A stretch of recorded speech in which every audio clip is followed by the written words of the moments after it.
ఈ పండక్కి ఏంటో కానీ మా అమ్మ గంపెడు గారప్పాలు చేసింది.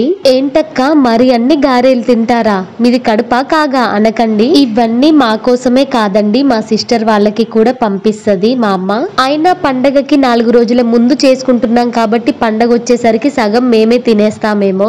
అసలు పండగ అంటేనే పిండి వంటలతో మొదలవుతుంది కదా. సకినాలు చేద్దాం అనుకుంది కానీ ఇంకా లేట్ అయింది. కొంచెం తోటల పని ఉండే, ఆ పని చూసుకుని ఇంట్లో వంట చేసుకుని ఇంకా అప్పాలు స్టార్ట్ చేసేసరికి లేట్ అయింది.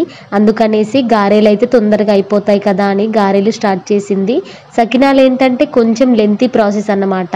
ఈ ఆకులు చూసారుగా, ఇది గారెలాకు అంటారు. అంటే ఓన్లీ గారెలకే వేసుకుంటారన్నమాట. అంటే ఇది వేసుకుంటే గారెలు చాలా క్రిస్పీగా వస్తాయన్నమాట. మేము గారెలు ఎలా చేసాం ఏంటి అనేది ఫుల్ వీడియో చేశానండి, ఈ షార్ట్ కింద ఇస్తాను. ఎవరైనా చూడాలి అనుకున్న వాళ్ళు చెక్ చేయండి. వీడియో నచ్చితే సబ్స్క్రైబ్ చేసి సపోర్ట్ చేయండి.